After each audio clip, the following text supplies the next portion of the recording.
Reinhard van Dulmen, El descubrimiento del individuo, 1500-1800, siglo XXI editores, año 2016. Capítulo 3. La ciencia del hombre.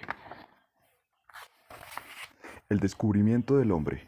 Descubrimiento del individuo en la modernidad temprana se correspondió con el surgimiento de una ciencia del hombre que a su vez influyó sobre la imagen del hombre en la sociedad a comienzos de la modernidad.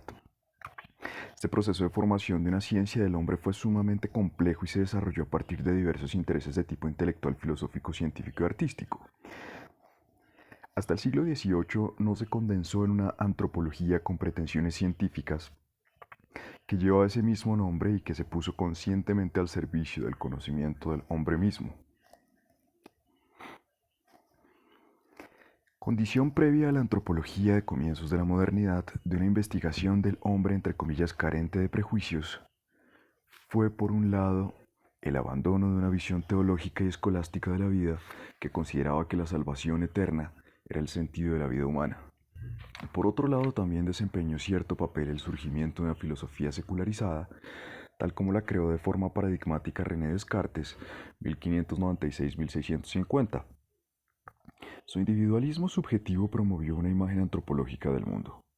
Por mucho que las ideas tradicionales sobre la enseñanza y la vida siguieran durante largo tiempo determinado la imagen del mundo, incluso por mucho que la contrarreforma potenciara una renovada sacralización del mundo, a partir de ese momento el, entre comillas, cogito ergo sum de Descartes caracterizó a todas las filosofías seculares de la modernidad temprana. Finalmente, la nueva investigación de la naturaleza y la medicina eran también expresión del cambio de postura hacia la naturaleza, a la que ahora se prestaba atención observándola e investigándola en detalle. Con la anatomía, el interés se centró por primera vez en el cuerpo humano, pero no fueron solo la filosofía y la investigación de la naturaleza modernas las que crearon una nueva imagen del hombre. Igual importancia tuvieron a este respecto el arte y la literatura. Se deseaba observar y describir minuciosamente la naturaleza y el hombre como parte de la misma, pero al mismo tiempo estructurar rigurosamente esa observación. La teoría de las proporciones de Durero trató por primera vez el cambio en la visión del hombre. La acumulación permanente de nuevo conocimiento del hombre, de su cuerpo, de su conducta y de su modo de sentir era contradictoria y fragmentaria. En cualquier caso, los nuevos conocimientos no eran producto de un cuestionamiento sistemático. En la imagen en transformación del hombre confluían tanto las experiencias y observaciones de los autores antiguos, que ahora se leían con una perspectiva distinta, como los resultados que habían logrado durante su práctica los naturalistas y los médicos contemporáneos. Además, los observadores literarios y moralistas, con sus entre comillas doctrinas de sabiduría práctica, transmitían visiones antropológicas que eran rápidamente admitidas como canon. Sus escritos, Gracián, Montaigne, eran muy leídos. Finalmente, los filósofos de la modernidad temprana aportaron elementos para la construcción de la antropología, dada la atención preferente que prestaron a la relación entre la razón y las pasiones. Las reflexiones y recopilaciones de materiales antropológicos giran en torno a 5 puntos que, a pesar de aparecer de forma muy recurrente en la tradición, a partir del siglo XVI cobraron una actualidad renovada. El primer gran tema era la relación entre el hombre y el animal. Mientras la historia del Génesis gozó de validez general y se atribuyó un alma inmortal a los hombres, la respuesta era sencilla: el hombre estaba muy por encima del animal. Sin embargo, con el descubrimiento de los nuevos mundos y las descripciones de otros pueblos y razas, la antigua imagen del mundo sufrió una conmoción. Los europeos no consideraban hombres con idénticos derechos a los indios y los negros, por ejemplo. Fueron situados a la altura de los animales. Era preciso trazar otra vez la demarcación. Un segundo problema era la determinación de la relación entre el hombre como criatura divina y el hombre como ser natural. Como obra de Dios, el hombre poseía un alma inmortal, en tanto que, como ente empírico de naturaleza, era mortal y estaba sometido a un desarrollo. La valoración del hombre dependía de forma esencial de cómo se valorara la propia naturaleza en la medida en la que ésta se hubiera dejado de considerar primariamente creación divina. Otro de los temas que dominó la discusión antropológica era el de la relación entre el cuerpo y el alma. No se trataba de la mortalidad o inmortalidad del cuerpo o del alma, sino de la materialidad del cuerpo y la inmaterialidad del alma, y con ello del principio vital del cuerpo que se entendía manifiestamente como máquina autónoma. Un cuarto ámbito de problemas se refería a la relación entre entendimiento y pasión, instinto. Mientras que a lo largo de la tradición antigua y cristiana se interpretó como una relación de dominio, la razón debía dominar sobre las pasiones, en la antropología de la modernidad temprana las pasiones adquirieron por primera vez un valor positivo y sobre todo un valor propio. Con su neutralización, los instintos fueron sometidos a observación por primera vez. Finalmente, la antropología de la modernidad temprana fue determinada por la tensión entre barbarie y civilización. El criterio para juzgar al hombre ya no era la fe cristiana, sino la civilización, una forma especial de ser hombre que había alcanzado uno de sus puntos culminantes en el mundo de los varones burgueses. El interés por el hombre en el siglo XVI. Con el Renacimiento, el sentimiento de la vida de la élite cultural de Europa occidental se transformó de forma fundamental, si bien el escepticismo medieval frente al mundo no desapareció de la noche a la mañana, ni mucho menos. La transformación esencial fue la orientación consciente al mundo y al hombre que estableció el marco para el descubrimiento del individuo. El nuevo pensamiento se manifestó con el mayor vigor en la teoría del micro y macrocosmos, según la cual entre el hombre y la naturaleza existían correspondencias sujetas a leyes propias. La revalorización del hombre y sus actividades no contradecía en sí misma la tradición cristiana.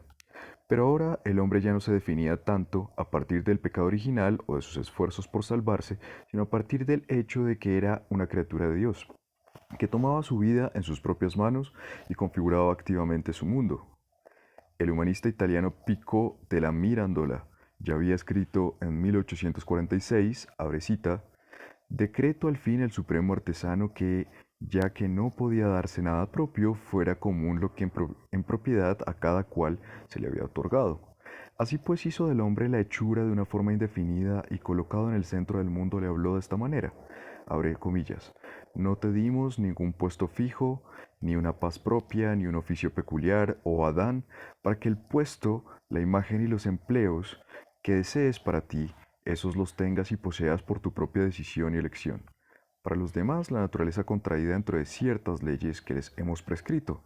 Tú, no sometido a cauces algunos angostos, te la definirás según tu arbitrio al que te entregue. Cierra comillas, cierra cita. En la nueva valoración del hombre, la vuelta a los autores de la antigüedad, no solo a Aristóteles, sino también a Séneca, desempeñó un papel tanto como el surgimiento de una nueva cultura urbana, sobre todo en Italia, cuyos portavoces intelectuales eran laicos, que luchaban por su nueva posición social entre la nobleza y la iglesia, pese a que eran múltiples lazos que les ligaban a ambas. En los distintos países fueron diversos los grupos, sobre todo de filósofos, pero también de teólogos, médicos y naturalistas, que desarrollaron el discurso sobre el hombre, su esencia y su posición en el mundo durante el siglo XVI. Los expertos universitarios profesionales no eran más que un elemento del nuevo grupo de intelectuales. Generalmente llevaron a cabo su discusión de forma académica en debate con la antigüedad y con el cristianismo. Sin embargo, por primera vez introdujeron en sus reflexiones generales, en no escasa medida, experiencias propias y observaciones empíricas. Contribuciones originales a la antropología del siglo XVI fueron las que aportaron Paracelso, Cardano y Montaigne. En lo esencial, el interés por el hombre se concentró en cuatro ámbitos. En primer lugar, estaban las reflexiones sobre la, entre comillas, esencia del hombre en general. Aunque se lo seguía considerando una creación de Dios, el sentido, entre comillas, esencial de su vida ya no estribaba en la observancia activa de los mandamientos cristianos en resistir a los pecados y en lograr la salvación en el más allá. La imagen del hombre de la modernidad temprana fue secularizada en gran medida sin ser anticristiana y reconoció al mundo un valor positivo. La mayoría de los humanistas, con su interés por el hombre, subrayaron su libertad y capacidad de seguir activamente diversos caminos y tomar una decisión conforme a la razón y al propio beneficio. Además, lo que interesaba era entender al hombre como ser natural que nace y muere, que tiene necesidades, pero que también posee una razón que la diferencia del animal. Entre comillas, si el origen del hombre no fuera el mundo, cierra comillas, afirma Paracelso, abre comillas, sino el cielo, entonces comería el pan celestial del empíreo al lado de los ángeles. Pero su origen está en la tierra, está compuesto de elementos y por ello debe sustentarse con elementos. No puede en consecuencia sobrevivir sin el mundo, sin él moriría. Y así, al igual que el mundo, está compuesto de polvo y cenizas, cierra comillas. Además, el hombre es un ser social que no puede existir en soledad, sino que vive con otros, tiene que desarrollar su vida en convivencia. Sin duda, esta idea es herencia de la antigüedad. Sin embargo, sí es nueva la idea de que el hombre no es solo miembro de un determinado estamento o de la cristiandad, sino de la, entre comillas, humanidad, a la que no solo pertenecen los cristianos, sino también los no cristianos, cuya humanidad es por primera vez claramente incuestionable. Por tanto, las ciencias y las artes no sirven únicamente a la, entre comillas, patria o a Dios, sino sobre todo a la humanidad. Finalmente, el Renacimiento subraya especialmente lo creativo del hombre, la capacidad de crear cosas bellas y con entidad propia, deduciendo de ello una responsabilidad individual respecto a uno mismo y al todo. El entre comillas trabajo deja de ser una maldición divina para convertirse en un instrumento para la transformación del mundo en beneficio de todos. De igual modo, la educación y la formación ya no deben servir exclusivamente para formar a cristianos obedientes, sino para formar mejores personas. La capacidad de perfeccionarse del hombre es una convicción básica del Renacimiento. El interés por el hombre se manifestó en el siglo XVI no solo de forma teórica y general, sino también, y este es el segundo gran complejo temático de la antropología de principios de la modernidad, de forma muy concreta en el interés por el cuerpo individual y por el asiento del alma. La investigación del cuerpo se deriva tanto del deseo de los médicos de curar a los hombres como de la cada vez más difundida curiosidad científica de los humanistas por conocer el microcosmos.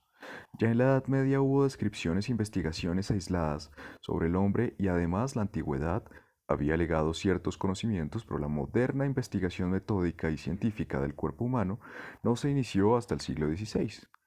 El interés por conocer la estructura corporal humana, por entender los órganos y su funcionamiento, así como por comprender en general la vida humana, no tenía límites. Esta investigación solo fue posible al violarse el tabú que pesaba sobre la práctica de la disección humana, que empezó a ser más frecuente a partir del siglo XVI. En la minuciosa obra anatómica de Andreas Vesalius, De Homini Corporis Fabrica, 1543, se describía por primera vez todos los órganos del cuerpo humano. Pero la contribución de los legos, entre comillas, también es innegable. Un número creciente de humanistas empezó a observar su propio cuerpo. Son célebres las observaciones de Erasmo y de Montaigne.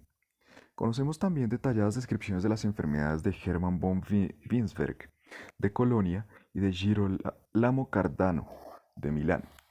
También son notables las primeras descripciones de la forma externa del hombre, las observaciones fisonómicas, a través de las que pueden establecerse por primera vez la individualidad de la persona concreta. Parte de la obra de Giovanni Battista de la Ponta, De Humana Physiognomia Libri Quatuor, 1570, son fundamentales las diversas descripciones personales de humanistas contemporáneos. Cardano, por ejemplo, se describió de forma inusualmente realista. Abre cita. Mi estatura es mediana, tengo los pies pequeños, demasiado anchos por la parte de los dedos y con el empeine un tanto elevado, de manera que se me hace difícil encontrar zapatos y me he obligado a encargarlos a medida.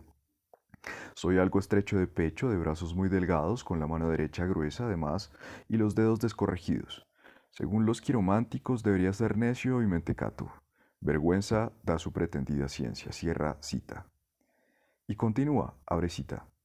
El tono de mi voz al conversar es tan alto que me lo han criticado quienes se hacían pasar por mis amigos. La voz como tal es áspera y potente y sin embargo cuando impartía mis lecciones no se oía a lo lejos. Mi conversación no es muy amena ni sostenida, la mirada quieta como la de uno que está pensando. Cierra cita. Y concluye, tan pocas cosas llamativas hay de mi fisionomía que muchos pintores venidos de tierras lejanas para retratarme no hallaron ningún rasgo cuya presencia en mi retrato bastara por sí sola para que me reconocieran. Cierra cita. Siguiendo la tradición de observaciones antiguas, también se acumularon descripciones de caracteres, análisis y exposiciones de diversos afectos y diversas formas de reacción de los hombres. También interesaron las pasiones y sensualidad que perturban una y otra vez la vida racional. Por todo esto, las causas y las razones de las diversas acciones ya no se derivaban simplemente de Dios o del diablo, haciéndose más diferenciada la mirada. Se creía en el influjo de los astros, en la herencia, en la influencia del clima y las formas de vida. Finalmente, la atención teórica y empírica dirigida al hombre implicó, como tercer ámbito temático, un interés inusualmente intenso por la teoría del modo de vida. La filosofía de la vida humanista se adhirió a una concepción de la vida independiente de la tradición cristiana. El siglo XVI nos han llegado numerosos tratados morales, instrucciones de vida y libros de sabiduría práctica, todos los cuales de Moro a Bacon, de Erasmo a Montaigne, presentan fragmentos de una ética mundana. En general proponían tres reglas de vida que conservaron su validez hasta la época de la Ilustración. En primer lugar, todo humanista propugnaba un estilo de vida consciente a través del permanente autocontrol, aunque este ya no se refería primariamente a la superación del pecado, sino al modo de ser hombre con dignidad. En segundo lugar, todos los humanistas predicaron el vivir con mesura, lo que no se refería solo a la moderación en el comer y en el beber, sino a actuar con dominio de uno mismo en todas las actividades humanas. Actuando así se pretendía, además de lograr el ideal de una vida sana, alcanzar una ecuanimidad que permitiera superar de forma óptima los reveses de la vida. Finalmente y sobre todo los humanistas combatieron la sensualidad y la pasión. Solo es propiamente hombre quien actúa conforme a la razón. Esto no suponía condenar de forma absoluta la sensualidad o la pasión, puesto que formaban parte de la naturaleza humana y no eran demoníacas, aunque sí controlarlas y someterlas a la guía de la razón.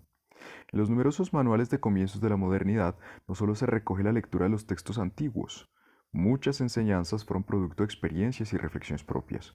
Cardano y Montaigne, por ejemplo, reflexionan frecuentemente sobre las dificultades de llevar una vida presidida por la razón y controlada por uno mismo. Al hacerlo es como si escenificaran y pusieran de manifiesto los problemas de la época. Al final del relato de su vida resume Cardano, abre comillas. Por lo demás, dado que las cosas humanas llegan a ser lo que son a base de pericia, cálculo, previsión, inspiración, ocasión, arrojo y azar, tenemos que la pericia segura es la que se asemeja a la del artesano. Cierra comillas. El descubrimiento del cuerpo como individualidad, ciencia fisionómica. Si bien hoy no se atribuye ningún valor científico a la fisionomía ni sus observaciones se consideran entre comillas exactas, en la modernidad temprana constituyó la suma del entre comillas conocimiento de la corporalidad, cierra comillas, principal contribución al fomento del entre comillas conocimiento del hombre y amor al hombre, cierra comillas. Ejerció una gran influencia en el arte y en el estudio del arte, así como la incipiente investigación antropológica, y sobre todo formó parte del principal campo de actividad de los naturalistas y de los burgueses ilustrados. En el último tercio del siglo XVIII prácticamente estuvo de moda dedicarse a los estudios fisionómicos. La ciencia fisionómica tuvo numerosos partidarios, pero también agudos críticos. Interpretada como la base de todas las ciencias por sus iniciadores, sus adversarios le negaban todo valor científico. El más influyente popularizador de la ciencia fisionómica en el siglo XVIII, el teólogo suizo Lavater, le definió como, abre cita, la capacidad de conocer el interior de un hombre a partir de su exterior, percibir por medio de una expansión natural cualquiera aquella que no llega inmediatamente a los sentidos. Todos los rasgos, perfiles, todos los movimientos pasivos y activos, todas las posturas y posiciones del cuerpo humano, todo aquello mediante lo que el hombre activo o pasivo puede ser inmediatamente observado a través de lo que manifiesta su persona es objeto de ciencia fisionómica, cierra cita. La ciencia fisionómica no es un invento de la modernidad. Las reflexiones más antiguas de este tipo se remontan a Aristóteles, pero no se produjo el desarrollo de una dirección de, entre comillas, investigación antropológica hasta comienzos de la modernidad, en la época del Renacimiento, cuando la figura humana fue redescubierta sobre todo por los artistas Leonardo, Durero y Miguel Ángel. La obra principal de la fisionomía temprano moderna se debe al médico napolitano Giovanni Battista della Porta, 1535-1615. De la Porta fue un naturalista muy culto y estimado que legó una extensa magia naturalis, 1558-1585. Escribió además comedias y tragedias, pero se hizo célebre por la humana fisionomía, 1586. Rápidamente traducía a los más diversos idiomas. Su auténtico valor no se deriva tanto de las observaciones propias de la Porta, como de la utilización sistemática de las ricas tradiciones desde la antigüedad al siglo XVI. El escrito comienza con una visión general de la ciencia fisionómica y de los métodos de interpretación del carácter. Describe a continuación los rasgos específicos de las diferentes regiones del cuerpo y su tercera parte está especialmente dedicada a la fisionomía del ojo. Como conclusión, De la Porta describe sobre el hombre como ser completo y vivo con rasgos de carácter buenos y malos. Figura 5. Comparaciones de hombres y animales de Jean-Baptiste de la Porta, de Humana Fisionomía, 1586. El libro es conocido sobre todo por las numerosas silografías, entre ellas una con la famosa contraposición entre determinados tipos humanos y animales que estimuló mucho la fantasía de la época. De la Porta era partidario de la teoría del micro y el macrocosmos, según la cual existen analogías de las cosas del mundo visible. En esa medida, su obra va más allá del puro conocimiento de la corporalidad del hombre. Pero lo que hizo interesante su obra no fueron tan solo las referencias de la teoría de los signos pansofista, sino los estímulos que se derivaron de su ciencia fisionómica. La quiromancia de la época, el estudio de la mano y de la escritura fueron alentados por la obra de la Porta, tanto como la clasificación de los hombres conforme a sus pasiones. Lebrun, el pintor francés de la corte de Luis XIV, el segundo de los principales representantes de la ciencia fisionómica, clasificó a los hombres en tres categorías. En el primer grupo incluía los caracteres neutrales, sometidos solo a movimientos débiles del ánimo y que no permiten reconocer ninguna modificación significativa de los rasgos del rostro. El segundo pertenecen los hombres que son determinados por movimientos nobles del ánimo y por tanto muestran una expresión elevada. Finalmente, el tercer grupo incluyó aquellos caracteres que están denominados por pasiones reprobables. Lebrun creía poder reconocer los tipos gracias sobre toda la zona ciliar. Sin embargo, la fisionomía tuvo su momento culminante en el siglo XVIII. En las décadas de los 70 y los 80 de ese siglo llegó a hablarse de, entre comillas, frenesí fisionómico.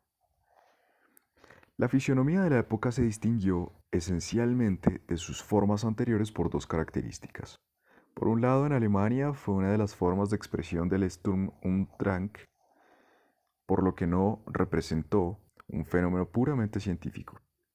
Por otro, ya no le importaba lo universal típico, resaltaba los derechos y la dignidad de la persona individual, ponía a prueba las diversas posibilidades de descripción del individuo. En el centro del frenesí fisionómico, entre comillas, estaba la obra principal de Johann Caspar Lavater, los 4 tomos de su Physiognomische Fragmente zur Beförderung der Menschenkenntnis und Menschenliebe. Fragmentos fisionómicos para el fomento del conocimiento del hombre y de el amor al hombre. 1775-1778.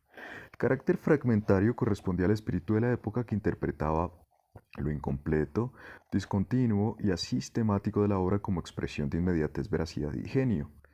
Los puntos fuertes de la gran empresa, en la que participaron numerosos contemporáneos célebres, entre ellos Goethe, no eran su exactitud, clara estructuración y carácter científico, por mucho que Lavater pretendiera fundamentar científicamente la fisionomía de sus fragmente, sino la amplitud de los temas tratados, las consideraciones religiosas y aforismos de carácter general que se prodigaban en la obra, así como su forma de exposición, con un acusado estilo y que en detrimento del conjunto de la obra evitaba el lenguaje científico. Entre sus temas estaban la fisionomía de los más profundos vicios humanos, las cabezas ideales, la tontería y el altruismo. Judas y Cristo, monos, cabras, corderos, tanto como príncipes, héroes y adivinos. Lavater presentaba teorías sobre las artes plásticas igual que sobre la poesía y a lo largo de todas sus obras patéticas y acumulación de materiales se interpolan cientos de grabados. Lavater consideraba que la utilidad de la fisionomía, que pretendía enseñar la capacidad de conocer el interior de un hombre a partir de su experiencia externa, era la satisfacción del apetito de conocimiento del hombre, tanto más en la medida en que para él la fisionomía era una ciencia del conocimiento humano, por lo que estaba al servicio del propio conocimiento. El procedimiento que aplica Lavater es el antiguo procedimiento por analogías, la ley de la correspondencia. contrapone formas iguales o similares e investiga a continuación cómo éstas se corresponden con determinados contenidos anímicos y cómo las manifestaciones del alma configuran las formas derivadas. Los movimientos anímicos, todas las actividades del alma, son para él energías que tienen la capacidad de ejercer una influencia incluso sobre los huesos de la cara. Para Lavater, la tarea del fisionomista consiste en indagar en esto, en descubrir la causa y el efecto de los movimientos anímicos en el mundo visible. Esto requiere además de especiales capacidades, una aguda observación y un rico acervo de experiencia. El propio Lavater observaba e interpretaba todo lo que se ofrecía a sus ojos. Respecto a los hombres, no solo tenía en cuenta su figura en reposo y movimiento, sino también la fisionomía ampliada que se relacionaba con ella, es decir, el vestido, la vivienda y la forma de vida. Lavater, bajo la influencia de Lichtenberg, denominaba, entre comillas, patonomía al estudio de la forma móvil y efímera.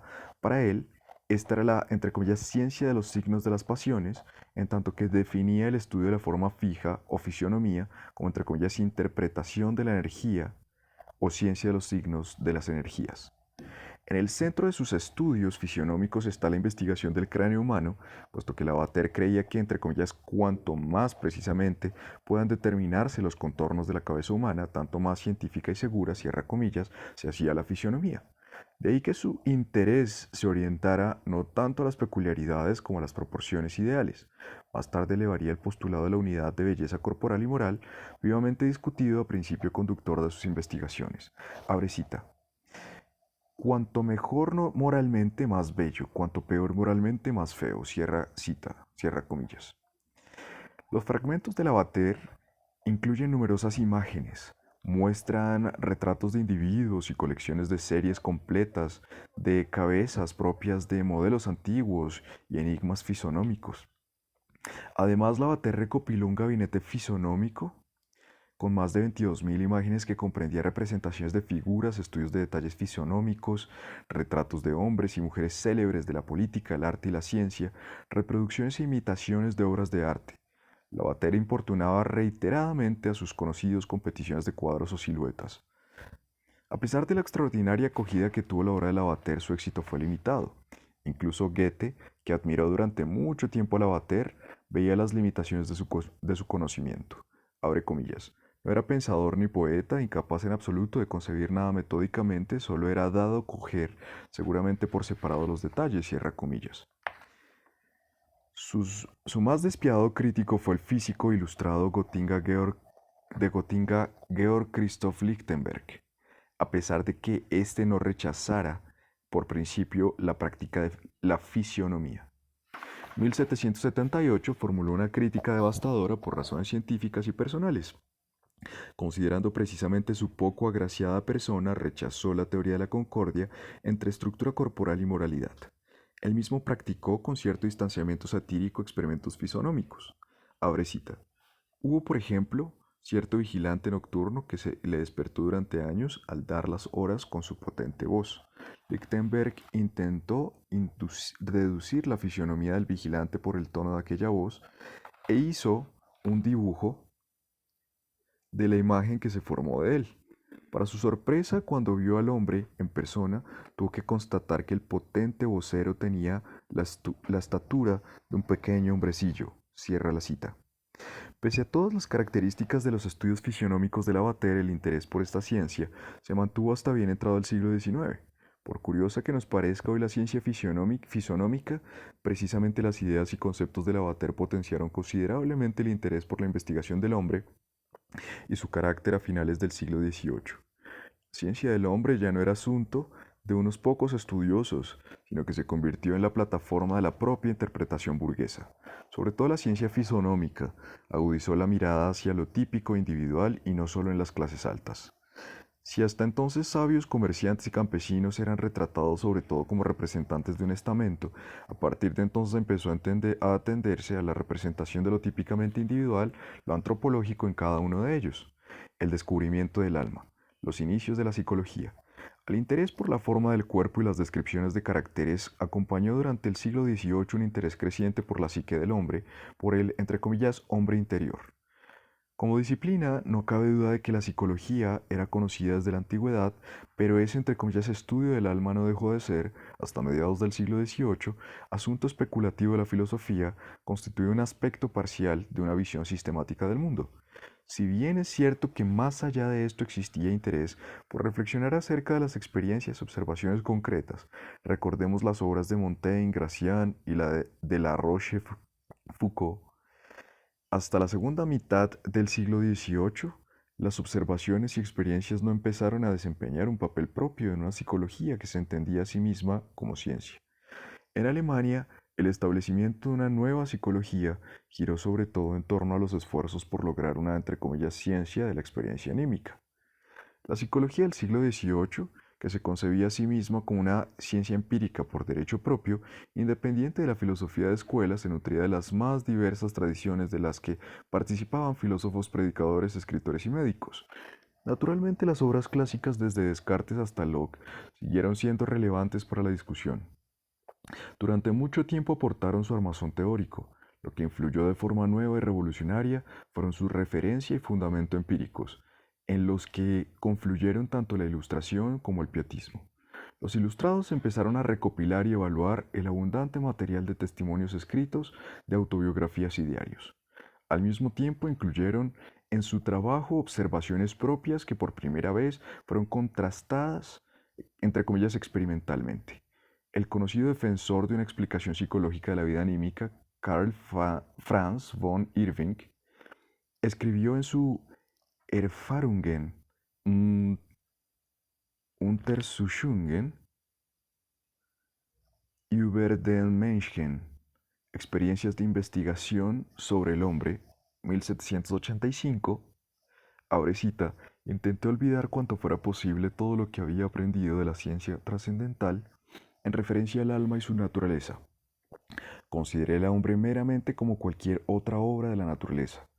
Tomé como principio las observaciones sensibles, me ayudé a los conocimientos filosóficos, razoné y me decidí por remitir siempre a los resultados últimos. Cierra cita. Se anunciaba aquí una nueva comprensión de la ciencia. Surgieron las primeras monografías fundamentales en el contexto de estudios de la naturaleza humana o la antropología. Debido a su proximidad a la observación empírica, las revistas psicológicas abrieron nuevos caminos. Como primera revista alemana hay que mencionar la Magazin zur Erfahrungsseelenkunde, revista de ciencia de la experiencia anímica, 1783-1793, editada por Philip Moritz. Posteriormente se publica la Allgemeine Repertorium für empirische Psychologie und Verwandte Wissenschaft, Repertorio General de la Psicología Empírica y Ciencia Aplicada, 1792-1801, de J. D. Mauchart, así como la Psychologische Magazin, revista psicológica, 1796-1798, de C. C. E. Smith. Es significativo que la publicación más interesante e importante del siglo XVIII alemán, la revista Magazin zur Erfahrungsseelenkunde als ein Lesebuch für Gelehrte und Ingelehrte, revista de ciencia de la experiencia anímica como libro de lectura para estudiosos y profanos, fuera editada por Moritz, el autor de la célebre novela autobiográfica Anton Reiser, y llevara tanto el sello de la ilustración como del pietismo. El primer plan que conocemos para una revista de psicología data de 1782. En el opúsculo Ansichten zu einer Experimental Seelenlehre, reflexiones sobre una ciencia de la experiencia anímica, Moritz escribió que era preciso recopilar observaciones de todo tipo sin pasar a la reflexión antes de que, abre cita, se disponga de un número suficiente de hechos y cuando finalmente todo se haya ordenado en una totalidad metódica, cuán importante obra podría constituir esto para la humanidad. Este sería el único camino mediante el que el género humano podría conocerse mejor a sí mismo y ascender a un superior grado de perfección, de igual modo que un hombre individual se hace más perfecto mediante el conocimiento de sí mismo.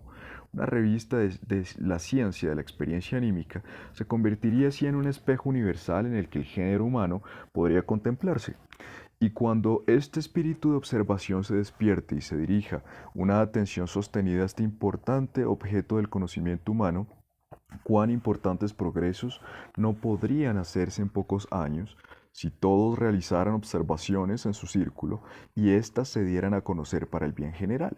Cierra la cita. La psicología moderna se concebía como ciencia al servicio de la humanidad y del propio conocimiento y se convirtió en la auténtica ciencia del individuo moderno. La revista Magazine, que apareció en 1783, publicó partes de la autobiografía de Moritz, así como el relato de la vida del que durante un tiempo fuera su coeditor, Salomon Maimon. De acuerdo con sus intereses, la revista contenía sobre todo estudios psicopatológicos. En su primer año, por ejemplo, en la sección entre comillas Ciencia de las enfermedades del alma, trató de un oligofrénico, de una historia de espíritus y de las historias de un infanticida y de un suicida. El aparato sobre ciencia natural del alma aportó observaciones sobre sordos y mudos de nacimiento, sobre sueños, sobre el lenguaje, sobre las sensaciones ante la idea de la muerte. En conjunto, la revista no se adhería a ninguna orientación psicológica determinada.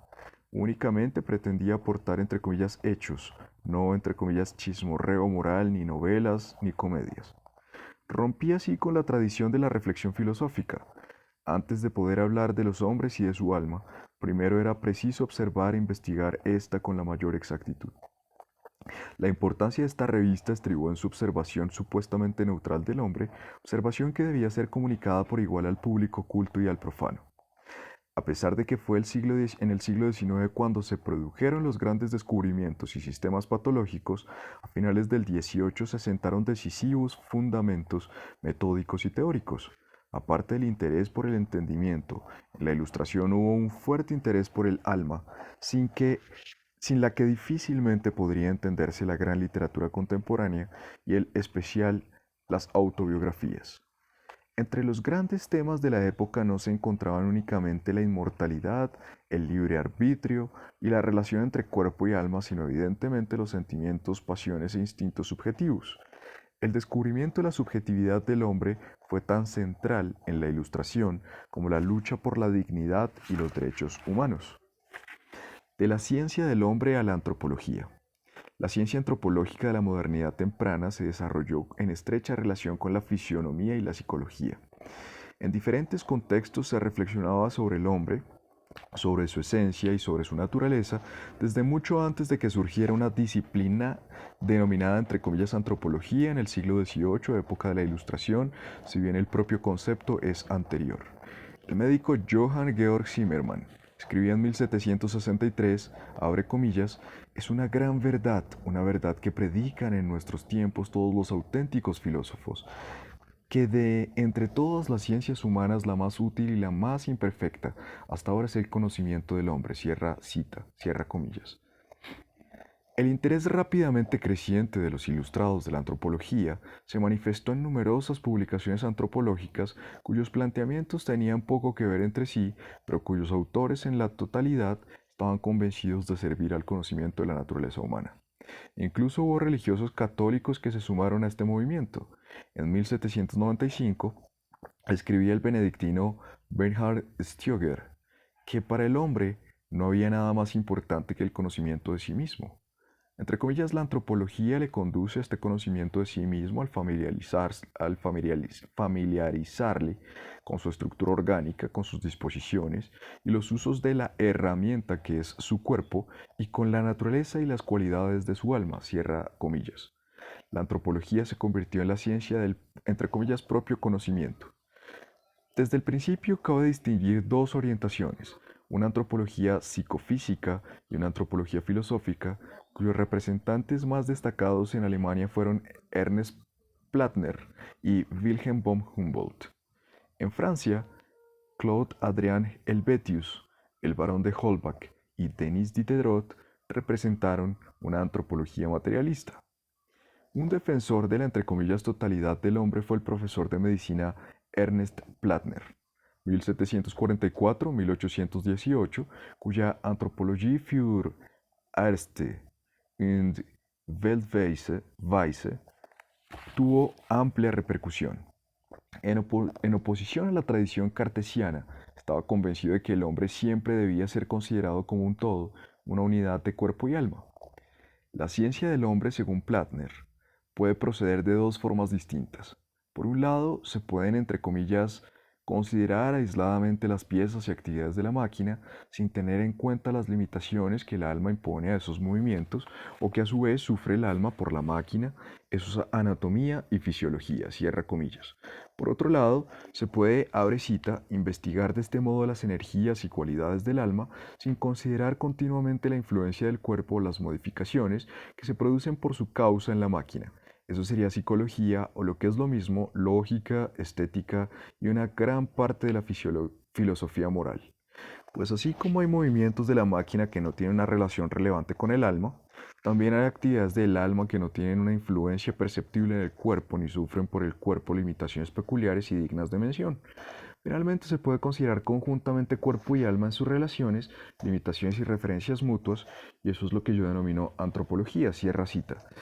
Se considera que el representante más célebre de la antropología filosófica es Wilhelm von Humboldt, 1767-1835, que en 1795 presentó el sugerente Plan einer vergleichenden Anthropologie, plan de una antropología comparada, que concibió como una caracterología científica. Para Humboldt, el conocimiento del carácter es el único objetivo legítimo de la antropología, puesto que en el carácter se centra en cierto modo todo lo que puede tener alguna influencia sobre el hombre, y sólo a partir del carácter puede determinarse el desarrollo que tendrá el hombre, tanto que totalidad, caracterizada por igual por factores internos y externos. El modelo metódico para la empresa de Humboldt era el método comparativo de las ciencias naturales, tan practicado en el siglo XVIII. Abre cita. Al igual que en la anatomía comparada, se explica la disposición del cuerpo humano a través de la investigación del animal. Del mismo modo, en la antropología comparada pueden confrontarse y evaluarse comparativamente las peculiaridades del carácter moral de los diversos géneros de hombres. Cierra cita. Sin embargo, la antropología no es, ni en cuanto a su método, ni en cuanto a su orientación, una ciencia exclusivamente empírica. Su, entre comillas, peculiaridad estriba en que, entre comillas, trata una materia empírica de forma especulativa, un objeto histórico de forma filosófica, la disposición real del hombre con referencia a su desarrollo posible, cierra comillas. En el centro de la antropología de Humboldt nunca está el hombre individual, sino la individualidad sublimada a lo ideal, la individualidad que permite al hombre actuar sobre sí mismo, únicamente en virtud de la idea, cierra comillas, y abre comillas, a partir de su espíritu activa y prácticamente, cierra comillas. Un ejemplo de su antropología comparada es su investigación antropológica de las diferencias entre los sexos. La antropología se convirtió a finales del siglo XVIII en la ciencia de la Ilustración.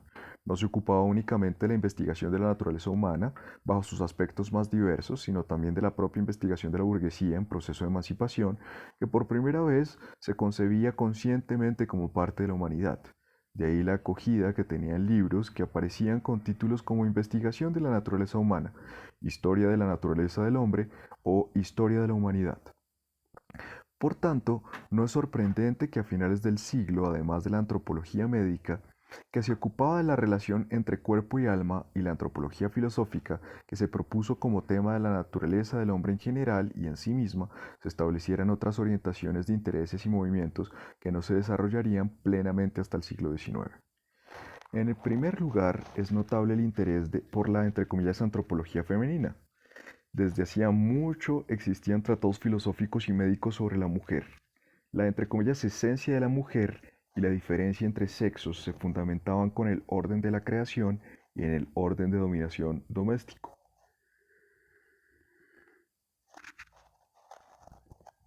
Con el auge de la antropología se modificó considerablemente esa visión social tradicional. Por primera vez se consideró a la mujer como ser independiente, inequívocamente diferenciado del hombre por su estructura corporal y productora de una cultura propia. Al mismo tiempo, el orden patriarcal establecido no solo se consideraba un fenómeno socialmente condicionado, sino que además se definía como el conforme al orden de la naturaleza. Numerosos filósofos, literatos, médicos que se ocuparon a finales del siglo de la, entre comillas, esencia de la mujer, de su carácter y de su naturaleza.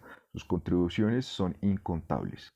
En la descripción con la que concluye su Psychische Anthropologie, Antropología Psíquica, 1820, el filósofo Jacob Friedrich Fries afirmaba: el género femenino es por lo general y conforme a su destino de reproducción de la humanidad más irritable, débil y acomodaticio que el masculino. Al hombre que le pertenece la fuerza y la acción, la mujer es más apta para soportar. Las mujeres son más pacientes ante el dolor corporal, incluso corporalmente más fuertes cuando se trata únicamente de soportar pasivo. Por consiguiente, el auténtico círculo de actividad femenina está limitado a la vida doméstica, en la que dominan el espíritu, el cuidado amoroso y la paciencia. Cierra cita.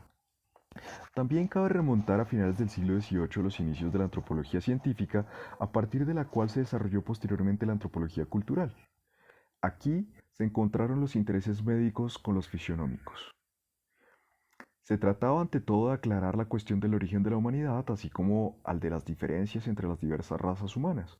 Se considera fundador de la antropología científica al médico Friedrich Blumenbach, que reunió en Gotinga una primera colección antropológica, su Geographische Geschichte des Menschen und allgemein verbreiteter Physiker Thiere, Historia de la geografía de los hombres y de los cuadrúpedos de distribución general, 1778-1783, en 3 tomos señaló el camino. Por otro lado, se considera un destacado propagador de una antropología científica que empezaba a evolucionar hacia una antropología cultural al Johann Gottfried Herder, quien en 1785 escribió en sus Ideen zur Philosophie der Geschichte der Menschheit, ideas sobre una filosofía de la historia de la humanidad, que la naturaleza humana requiere un estudio minucioso. Herder confiaba en que hubiera alguien que, abre cita, reuniera las descripciones fieles de la diversidad de nuestro género, dispersas aquí y allá, sentando así las bases para una teoría de la naturaleza y fisionomía de la humanidad. Difícilmente podría aplicarse el arte de forma más filosófica y un mapa antropológico de la Tierra en el que no se apuntara sino la diversidad de la humanidad, pero en todas sus manifestaciones y aspectos coronaría la obra filantrópica. Cierra cita.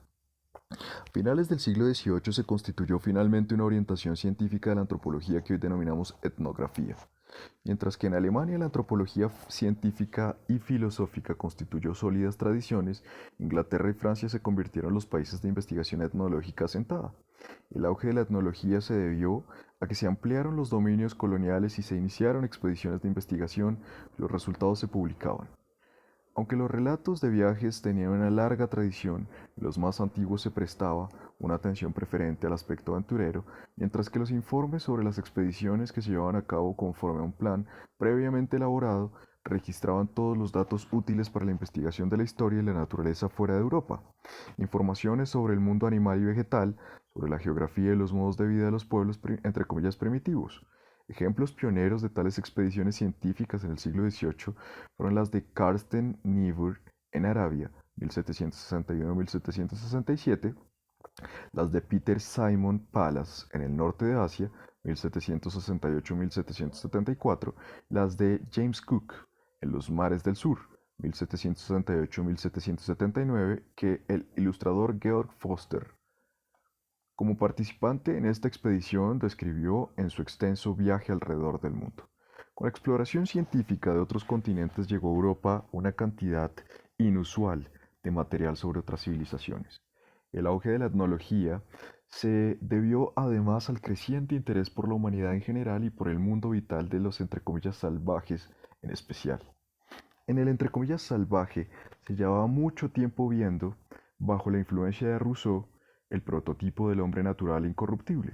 Todas las teorías evolutivas del siglo XIX hunden sus raíces en el interés etnológico de la Ilustración por el mundo y la civilización de fuera de Europa. Por consiguiente, a finales de siglo, y a partir de intereses diversos, se llegó a construir una nueva ciencia, la antropología, que centraba la investigación ilustrada en el hombre, su naturaleza, su historia, su cuerpo y su alma. La antropología se puso conscientemente al servicio de la ilustración y de la civilización. El conocimiento de sí mismo debía ayudar al hombre a lograr la perspicacia y fortaleza. Fin del capítulo 3. Capítulo 4. La representación del propio yo. La autobiografía. Una característica de la fase de ruptura entre el siglo XVI y el XVIII es la aparición y permanente multiplicación de las autobiografías. De todos modos, no fueron la única forma de constituir en tema el propio yo. De forma simultánea se desarrollaron la correspondencia privada y sobre todo el diario. Estas formas de expresión escrita ya estaban difundidas en la Alta Edad Media, pero las formas de tratar la propia persona que se constituyeron a partir del siglo XVI fueron de naturaleza totalmente distinta. A finales del siglo XVI se produjo un primer momento culminante en el género autobiográfico. Otros de sus momentos cumbres se dio en la época de la Ilustración a finales del siglo XVIII. Este desarrollo no se limitó al Imperio alemán, sino que se extendió por igual a Italia, Francia e Inglaterra sobre todo. La creciente atención al propio yo fue un fenómeno de Europa central y occidental. Hubo sin embargo apreciables diferencias relacionadas con la constelación política y cultural de los distintos países europeos. Así, por ejemplo, en Alemania se desarrolló una fuerte tradición de relatos de la propia vida, mientras que en Francia se redactaron numerosas memorias, fenómeno que en Alemania prácticamente no se dio. De Inglaterra han llegado hasta nosotros sobre todo diarios íntimos menos difundidos en el continente. Entre los autores de estas autobiografías se encuentran algunos representantes de la nobleza y el patriciado, pero la mayoría procedía de la burguesía urbana, cuando no de la pequeña burguesía. La mayoría de los autores había disfrutado de una formación cualificada, había conocido a numerosas personas y no era raro que también hubiera viajado con frecuencia. Muchos eran activos literariamente, tenían tras de sí una carrera notable y gozaban de una vida rica, cuando no exitosa. Aunque indudablemente algunos de los autores eran católicos, sobre todo en el siglo XVI la mayoría eran protestantes. En todo caso, la representación social sufrió considerables transformaciones entre los siglos XVI y XVIII. Si en el siglo XVI se escribían sobre todo burgueses urbanos y nobles, en el siglo XVII predominó el clero. En el siglo XVIII hubo sobre todo escritores entre comillas burgueses, parte de los cuales provenían incluso de las clases bajas. Común a todos ellos fue una fuerte voluntad de ascenso social. Los motivos para redactar una autobiografía eran múltiples. Muchos, sobre todo en los siglos XVI y XVII, escribieron para su familia y descendencia. Frecuentemente los textos eran publicados mucho después, en todo caso después de la muerte del autor. Había también algunos, sobre todo sabios y artistas, que querían inmortalizarse con su autobiografía. No era raro que antes de morir publicaran sus textos para que no se perdieran. Otros autores intentaban justificarse con su autobiografía, presentándose a sí mismos y a determinados acontecimientos a la luz justa y subrayando su ortodoxia. No pocas veces estos intereses iban ligados a la descripción de los sufrimientos que les había ocasionado la Iglesia u otra institución. Y no en última instancia, también sabemos de autores que al escribir y reflexionar para el público intentaban lograr claridad sobre sí mismos. Para ellos lo más relevante era la propia reflexión y si publicaban era generalmente porque otros les alentaban a hacerlo. En consonancia con los intereses sociales de los diversos autores, ninguna autobiografía se parecía a otra. Eran distintas tanto en su extensión como en su presentación formal. Al principio, la autobiografía muchas veces se inscribía en la crónica familiar o en una lista de méritos y obras. Las biografías de los hombres de letras ya estaban muy difundidas en el siglo XVI. A estas hay que añadir numerosos relatos de miembros de las clases bajas, sobre todo, cuya finalidad era principalmente entretener al público mediante la descripción de una vida aventurera. Conocemos numerosos textos del siglo XVIII que hay que leer como historias de justificación, confesión o conversión. Pretendían edificar religiosamente al público. Finalmente, esta autobiografía literaria, publicada como, abre comillas, literaria, obra literaria, y que se dedicaba sobre todo al desarrollo del propio yo. No era su intención informar sobre una vida apasionante con numerosos momentos álgidos, sino exponer la compleja génesis e historia de una vida individual. Cada vez más personas escribían sobre sí mismas y sobre su historia, y esos textos, algunos de ellos extensos, tenían cada vez más público. A finales del siglo XVIII, la autobiografía era uno de los géneros literarios más importantes. El grado de reflexión sobre uno mismo es muy distinto en las diversas autobiografías, pero todos los autores eran conscientes de que el yo era algo único y que cada vida solo podía entenderse en su contexto sociocultural. La reflexión sobre uno mismo, sobre los padres, la niñez, la escuela y las correspondientes sensaciones, sentimientos, transmitía a los autores confianza en sí mismos y conciencia de sí mismos. Este proceso de conocimiento propio, que por lo general tenía lugar en la soledad ante el escritorio y a través de la escritura, se convirtió en un acto de liberación frente a la tradición de los padres de la ciudad o de la iglesia. El que todos los autores se idealizaran a sí mismos y raras veces fueran totalmente sinceros no cambia en nada el hecho de que buscaran un sentido subjetivo por su vida y que se esforzaran por dar cuenta de su desarrollo personal sin extraer necesariamente conclusiones morales de él. En esta medida, los textos autobiográficos no representan testimonios del proceso de emancipación burgués, son expresión de ese mismo proceso de emancipación. Entre los numerosos testimonios autobiográficos desearía tratar con más detenimiento 7 textos. Benvenuto Cellini, 1500-1571, nos legó la primera autobiografía de un artista con su Vida de Benvenuto Cellini, orfebre y escultor florentino, escrita por él mismo. Aunque es coetánea en la descripción de la vida de Cardano, las diferencias entre ambas obras son notables. No se publicó hasta comienzos del siglo XVIII y se hizo célebre sobre todo a través de la traducción de Goethe. Cellini tuvo una vida agitada.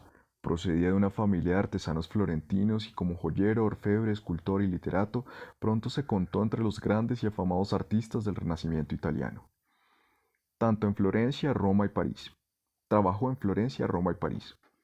Pendenciero y fanfarrón, se vio envuelto en numerosos escándalos. Llegó incluso a estar preso en la cárcel vaticana y en una ocasión estuvo a punto de morir envenenado. Era muy creyente, pero al mismo tiempo sumamente gozador de la vida y tan seguro de sí mismo que no toleraba a ningún otro artista. Su autobiografía está escrita con vivacidad y todavía hoy se disfruta de su lectura. En ella, el lugar central lo ocupa él mismo en tanto que artista.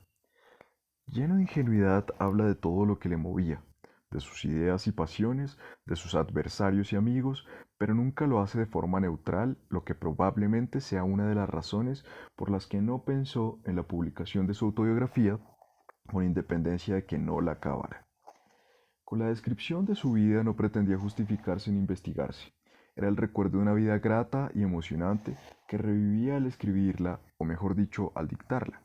Al principio afirma, abre cita, todos los hombres de cualquier suerte que hayan efectuado alguna cosa que sea virtuosa o que a la virtud se asemeje deberían procurando ser verídicos y honrados de escribir por su propia mano su vida. Pero no debería comenzarse tan bella empresa antes de que pasara la edad de los 40 años. Luego de haberlo pensado así, ahora me he cumplido ya mis 58 años, me hallo en Florencia, mi patria, acordándome de muchas contrariedades que ocurren a los que viven y pasando ahora muchas menos de las que había pasado hasta esta edad mía. Y aún, a mi parecer, hallándome con mayor contentamiento de ánimo y salud, de cuerpo que me hallé jamás en lo pasado, y acordándome de algunos placenteros bienes y algunos inestimables males, los cuales volviendo la vista atrás me asustan por la maravilla de que yo haya llegado a esta edad de 58 años con los cuales tan felizmente y por la desgracia de Dios voy caminando. Cierra cita. Esta autobiografía representa un bosquejo acabado de su vida, no una crónica, sino una descripción entre comillas realista de personas y acciones en cuyo centro está la propia grandeza y la obra de su autor. Cellini es ajeno a cualquier duda sobre sí mismo, está seguro de sí y ama su vida. Su vida individual se manifiesta como una obra de arte y como producto de una soberanía del sentimiento de uno mismo, entre comillas. Hermano Hermann von Weinsberg, 1518-1598, probablemente nos ha legado la autobiografía más extensa del siglo XVI. En conjunto, más de 5.000 páginas en folio, posteriormente publicada incompleta en 5 tomos con el título Das Buch Weinsberg. 1886-1926. Hermann von Weinsberg era católico y procedía de una familia de consejeros de Colonia. Recibió una educación ejemplar y obtuvo la licenciatura en su ciudad natal. Trabajó como abogado y pronto fue elegido como miembro del consejo, en el que ejerció durante toda su vida diversos cargos. Tenía además un negocio de vinos, su mujer poseía una pañería propia. Tuvo una vida satisfactoria, pero que no estuvo a la altura de las expectativas de su padre, que esperaba que hubiera tenido una carrera política más importante.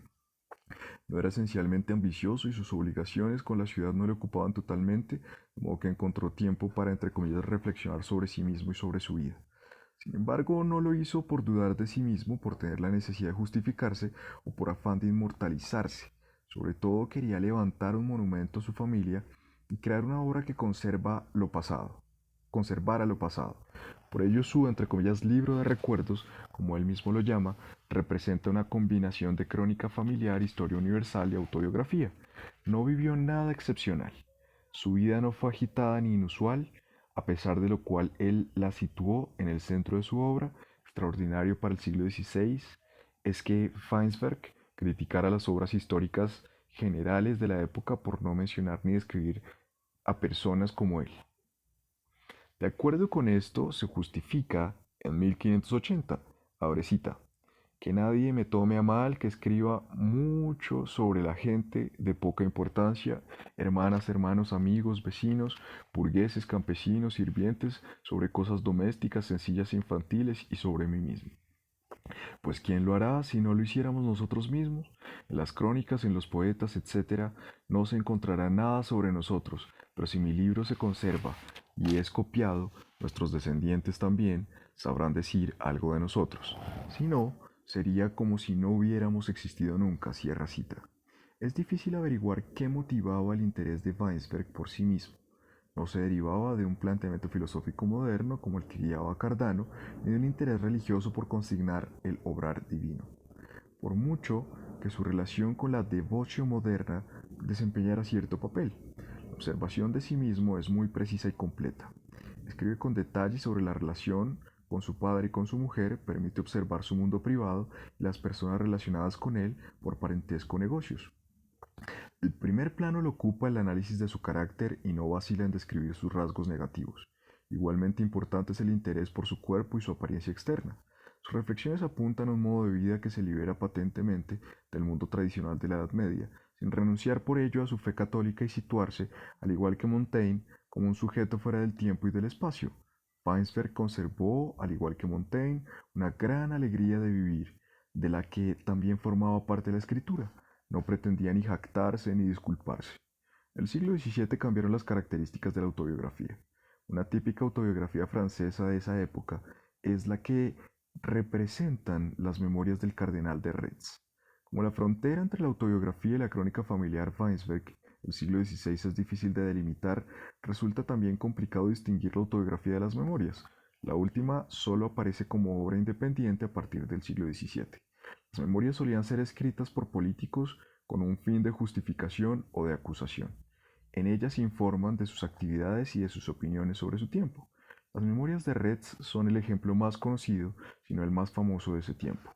Jean-François Paul de Retz, 1614-1679, procedía de la nobleza francesa e hizo una gran carrera política como sacerdote católico. En 1652 fue nombrado cardenal y en 1654 arzobispo de París. Se hizo célebre como decidido enemigo de Mazarino y junto con Condé como inspirador de la Fronda de los Nobles. Era un conjurador nato. Después de la derrota de la Fronda perdió la dignidad arzobispal, pero siguió siendo consejero de Luis XIV. En Era sumamente inteligente y mundano. Se hizo sacerdote únicamente por intereses políticos, consciente del poder, y fue al mismo tiempo un escritor grande y brillante. La importancia de sus memorias, en 5 tomos, que no se publicaron hasta 1717 y a partir de las cuales de ese momento fueron ampliamente leídas, no se debe tanto al análisis de su yo y de su desarrollo y carácter individual como a la descripción de su persona como político y actor de la Fronda. Como tal, expone sus motivaciones y analiza sus estrategias en las que no retrocedía ante ningún tipo de medios. Además, bosqueja una serie de acertados retratos de sus contemporáneos y rivales, en los que se revela como gran conocedor de los hombres, capaz de crear retratos agudos e inconfundibles a partir de acciones y anécdotas. Se trata de apuntes literarios que ya no presentan como héroes a los hombres, sino que intentan describirlos tal como fueron realmente, con sus virtudes y debilidades. Este nuevo arte del retrato del siglo XVII alcanzó su máxima expresión en Retz. Nos transmite una anatomía de las relaciones de poder antes de Luis XIV, no como observador neutral de la sociedad, sino como uno de los actores que le dieron forma activamente y que nunca perdía de vista sus intereses. Sus memorias son todavía hoy dignas de leerse como testimonio de una combinación de, entre comillas, imaginación artísticamente creativa e inteligencia sesgadamente diplomática. Cierra comillas. Casi el polo opuesto de las memorias del cardenal de Retz es la autobiografía del predicador puritano John Bunyan. Lo que a él le interesa principalmente no es el mundo entre comillas externo, sino la historia del alma. La Grace Abounding, 1666, del puritano inglés, se celebró como obra de arte épica y como primera gran historia del alma después de la de San Agustín, y tuvo numerosos lectores, no solo en Inglaterra. John Bunyan, 1628-1688, nació en el seno de una familia humilde. Se ganó la vida como calderero en Bedford. Después de su conversión y su intenso estudio de la Biblia, empezó a predicar en reuniones de inconformistas con éxito creciente. Combatió decididamente a los cuáqueros y con la Restauración pasó más de 12 años en prisión. En ella no solo escribió su autobiografía, sino también su obra principal, El Pilgrim's Progress, 1678, traducido a 70 idiomas. Bunyan se convirtió en el más célebre de los escritores edificantes del pietismo puritano inglés. Su autobiografía, Grace Abounding, describe la historia de su conversión desde la impiedad a una vida de cristianismo incondicional. El impulso para su conversión lo recibió de círculos de gente sencilla a los que también pertenecía su mujer. No ocurrió de un momento a otro, sino durante un tiempo prolongado en el transcurso de los años 1649 hasta 1655, los que padeció todos los altibajos de la vida. La Grace Abounding sigue el modelo de las confesiones de San Agustín y a su vez sirvió de ejemplo a numerosas historias de conversión también en el pietismo alemán. Está escrita para laicos y personas sencillas y analiza estados internos del creyente que cualquier cristiano activo puede comprender. En eso se basa su gran influencia. Se dirige al alma del hombre y está escrita en un estilo extremadamente llano. Su sinceridad cautiva al lector. En el prólogo afirma, abre cita, hubiera podido escribir en un estilo mucho más elevado que este en el que hablo aquí, y hubiera podido adornar todas las cosas más de lo que aquí me pareció bien hacerlo. Pero no me atreví. Dios no jugó conmigo cuando me tentó, ni yo jugué cuando me hundí en un abismo sin fondo, cuando los tormentos del infierno se apoderaron de mí. Pero por eso no quiero jugar cuando lo relato, sino exponer llana y sencillamente las cosas tal como han sido. A quien le guste que lo tome, a quien no, que lo haga mejor. Cierra cita. Probablemente la autobiografía más influyente y leída del siglo XVIII sea la de Jean-Jacques Rousseau, 1712-1778, el célebre escritor e ilustrador francés. Sus confesiones, escritas entre 1765 y 1770, se publicaron póstumamente en 1782. Rousseau, hijo de un relojero ginebrino, se crió sin madre y abandonó tempranamente la casa paterna. Nunca volvió a encontrar un hogar estable. Se convirtió al catolicismo, del que posteriormente volvió a separarse, vivió en Saboya, en París, en Venecia, volvió luego a Suiza y a París. Durante un breve periodo vivió también en Inglaterra. Hizo una notable carrera, conoció a Voltaire, D'Alembert y sobre todo a Diderot, aunque se enemistó con todos. Alcanzó celebridad mundial con sus novelas La Nueva Eloísa y Emilio, así como con su escrito político programático El Contrato Social. Hizo de la vuelta a la naturaleza su programa. Rousseau era un brillante escritor entre comillas sentimental, cuyo entre comillas culto a los sentimientos afectó a amplios círculos. Sus capacidades analíticas eran considerables, pero no lo era menos su obsesión consigo mismo, a la que debemos su gran autobiografía. En el siglo XVIII nadie centró tanto como Rousseau su atención en su propio yo, en su vida, sus sentimientos y sus percepciones. Su subjetivismo radical rompió con todas las tradiciones estamentales cortesanas, eclesiásticas o religiosas. Como centro de su vida desveló su propio yo, abre comillas, La meta propia de mis confesiones es dar a conocer exactamente mi interior en todas las situaciones de mi vida. En la historia de mi alma, lo que he prometido, y para escribirla fielmente no necesito otros recuerdos. Como he hecho hasta ahora, me basta con entrar dentro de mí. Cierra comillas. Al principio del libro primero afirma, abre cita, emprendo una tarea de la que nunca hubo ejemplo y cuya ejecución no tendrá imitadores. Quiero mostrar a mis semejantes un hombre en toda la verdad de la naturaleza y ese hombre seré yo, solo yo. Siento mi corazón y conozco a los hombres. No estoy hecho como ninguno de cuantos he visto. Me atrevo a creer que no estoy hecho como ninguno de cuantos existen. Si no valgo más, al menos soy distinto. Si la naturaleza hizo bien o mal al romper el molde en que me vació, es cosa que no puede juzgarse hasta después de haberme leído. Cierra cita. Rousseau habla también, claro está, de su entorno, de otras personas, de acontecimientos políticos y culturales, pero en el centro está lo excepcional de sus sentimientos, la descripción de sus sensaciones. Era tan introvertido como Bunyan, pero al mismo tiempo absolutamente secularizado. Fuera de él mismo y de sus sentimientos no existían criterios de ningún tipo y vivía exclusivamente para sí. Entregó a sus hijos al hospicio sin que la mala conciencia la atormentara en exceso. Rousseau se idealizó en una personalidad extraordinaria, genial, pero al mismo tiempo al margen de la sociedad. La segunda gran autobiografía del siglo XVIII, que en todo caso tuvo menor repercusión internacional, se debe al alemán Karl Philipp Moritz, 1756-1793. Su Anton Reiser se publicó en 4 partes entre 1785 y 1790.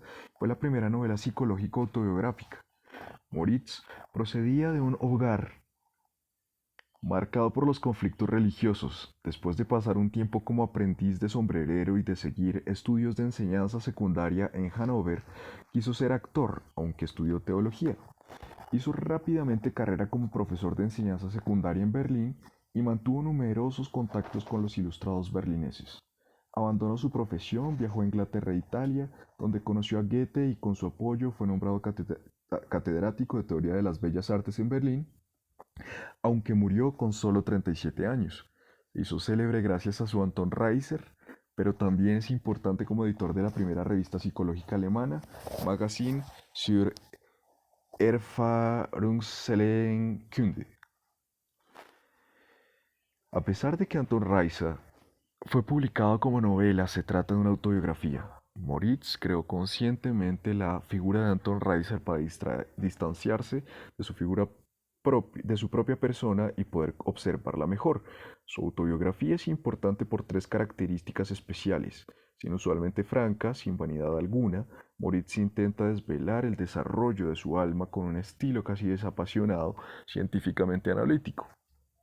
Por otro lado, trata exclusivamente por primera vez de su infancia y juventud, es decir, de la época de su, entre comillas, desarrollo. Con Anton Reiser, la novela de formación alemana adquiere una nueva calidad. Finalmente, en Anton Reiser se produce una secularización del análisis personal pietista. El que el autor se plantee como tema a sí mismo ya no tiene motivaciones religiosas, sino que se debe a intereses psicológicos. La escritura era para Moritz un acto de liberación. En el prólogo constata desapasionadamente, abre cita, esta novela psicológica pudiera recibir también el nombre de biografía, porque las observaciones están tomadas en su mayor parte de la vida real. Quien tenga experiencia de la vida y sepa que lo que en principio parece pequeño e insignificante con el paso del tiempo muchas veces puede adquirir gran relevancia, no desaprobará la aparente trivialidad de algunos de los hechos que aquí se narran. Tampoco hay que esperar gran diversidad de caracteres en un libro que cuenta sobre toda la historia interior de la persona, pues su objetivo no es diversificar la imaginación, sino inducirla a concentrarse y hacer que el hombre contemple con mirada más penetrante su propia alma. Indudablemente la tarea no es fácil y todo intento en ese sentido no tendrá necesariamente el éxito deseado. Pero en cualquier caso y sobre todo desde el punto de vista pedagógico, no será esfuerzo completamente baldío intentar que el hombre preste más atención al hombre y dé más importancia a su existencia individual. Cierra cita. Moritz tampoco escribió su autobiografía para la posteridad ni le importaba justificarse política o religiosamente. Con su análisis de sí mismo, deseaba aportar una contribución pedagógica al propio conocimiento del hombre. tomar en serio la vida individual, aunque no sea espectacular. Este fin servía también su magazine, que publicó sobre todo testimonios personales y que se anticipó a posteriores descubrimientos de la psicología individual. La última autobiografía que nos lleva finalmente al siglo XIX es la de Johann Wolfgang von Goethe, 1749-1832, su obra Dichtung und Wahrheit, Poesía y Verdad, 1811-1823, incorpora las más diversas tradiciones. Es a la vez una biografía artística y una novela de formación. Como es bien sabido, Goethe tuvo una vida pública de gran éxito y su obra literaria gozó del mayor reconocimiento. Procedía de una familia de patricios de Frankfurt y tras estudiar en Leipzig y Estrasburgo, fue nombrado consejero áulico en Weimar. Bajo su dirección, Weimar se convirtió en un centro cultural y literario de Alemania. Tuvo éxito con todas sus obras, tanto con Werther como con Wilhelm Meister o Fausto. Apenas hubo un escritor de finales del siglo XVIII que no estuviera en contacto con Goethe. Además de sus actividades políticas y literarias, realizó estudios sobre la naturaleza. Durante ciertos periodos su teoría de los colores y sus estudios botánicos tuvieron para él aún más importancia que su obra literaria. La estructura de su autobiografía se asemeja a muchas descripciones personales de su época, aunque se diferencia de ellas, no obstante, en la fuerte idealización de su persona. Para la comprensión de su autobiografía son fundamentales tres consideraciones. Por una parte, le interesaba toda su vida, además de su infancia y niñez, le importa reconstruir la totalidad de su época de Weimar. El que Dichtung und Wahrheit concluya cuando tiene 26 años es en definitiva una decisión entre comillas arbitraria. A esa obra hay que añadir el resto de los textos autobiográficos y las descripciones de viajes. En todo caso, en estas descripciones propias no se trata tanto de la, entre comillas, libre realización personal como del, entre comillas, conflicto con el mundo. Por otro lado, Goethe no solo tematizó su creación literaria, sino también sus actividades políticas y su faceta de investigador. Tampoco se trata, pues, de una pura autobiografía de artista o estudioso. Para Goethe tiene una importancia central sobre todo la simbiosis entre el yo y el mundo, cómo se desarrolló en el mundo del siglo XVIII, cómo recibió su sello y cómo se realizó en él. El prólogo afirma que, abre cita, el principal deber de toda biografía parece ser el de representar a los hombres en las circunstancias de su época e indicar en qué medida le fue adverso el conjunto y en qué medida le fuera favorable, qué idea le indujo a formarse del mundo y de los hombres y cómo si era artista, poeta, escritor, acertó a proyectarlas hacia afuera. Pero a tal fin se requiere algo inasequible, a saber, que el individuo se conozca a sí mismo y a su siglo, a sí mismo en cuanto se haya mantenido inalterable de todas las circunstancias y al siglo como algo que consigo arrastra al que quiere y al que no quiere y lo determina y forma, de tal manera que se puede decir que cualquiera que hubiere venido al mundo solo 10 años antes o después, por lo que la cultura propia y a la acción hacia afuera se refiere, habría sido enteramente otro. Cierra cita. Goethe interpretaba la historia de su socialización como paradigma de la interacción entre el yo y el mundo. 1823 escribe, abre cita, el hombre solo se conoce a sí mismo en la medida en que conoce el mundo, pues a éste solo lo capta en sí y solo en él se capta a sí mismo. Cierra comillas. Con Rousseau y Goethe, la descripción autobiográfica se había liberado enteramente de referencias religiosas. Ya no se trataba de desempeñar un papel predeterminado, de reconocer el camino de Dios como ejemplo viviente de la gracia divina, sino de vivir conforme a la propia responsabilidad y de encontrar un camino propio e individual en confrontación con el mundo. La educación y la formación se convirtieron en el barómetro de la, entre comillas, vida burguesa. El diario. El siglo XVIII constituye uno de los puntos culminantes de la reflexión personal que encuentra un amplio campo en las autobiografías. Además de ellas, hubo otras formas de representar, exponer y analizar el propio yo, sobre todo el diario. En tanto que la autobiografía por lo general constituye un intento de interpretación global de la propia vida, el diario presenta anotaciones de cada día, reflexiones y observaciones de las que nunca resulta un todo. Muchas veces, sin embargo, son más inmediatas e íntimas que el recuerdo de la vida. Apenas se ha investigado sobre los diarios de la modernidad temprana, al margen de los de las personalidades célebres, aunque existen diarios desde finales de la Edad Media. Se desarrollaron a partir de la crónica y como las autobiografías son de estilos diversos y disposiciones sumamente diferenciadas. En nuestro contexto, nos interesan los diarios, entre comillas, privados en los que el autor trata su vida y obra. También aquí distinguimos entre diarios cuyas anotaciones sirven de apoyo a la memoria y textos en los que los autores tratan reflexivamente de sí mismos, bien sea por razones religiosas o entre comillas íntimas. Si bien tenemos algunos diarios del siglo XVI, los más relevantes empiezan a encontrarse a partir del siglo XVII. Los diarios, como las propias descripciones, no son per se testimonios de reflexión personal por más que el hecho de llevar un diario sea ya notable. Solo unos pocos diarios son ilustrativos para la historia de la tematización del propio yo. La mayoría de los autores de diarios proceden de las clases superiores o medias. A excepción de algunos nobles, la mayoría de los autores eran sacerdotes y funcionarios para los que la escritura diaria era importante o que al menos disfrutaban con ella. Las clases bajas están escasamente representadas. Uno de los primeros diarios fue escrito por un anónimo burgués parisino, 1405-1449. En él refleja día a día, por medio de detalles, la transformación del Estado francés hacia el final de la Guerra de los 100 años.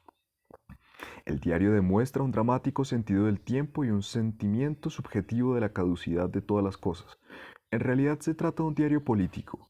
Ignacio de Loyola, 1491-1556, fundador de la orden jesuita, se concentra enteramente en su experiencia religiosa interna en su diario espiritual de 1544.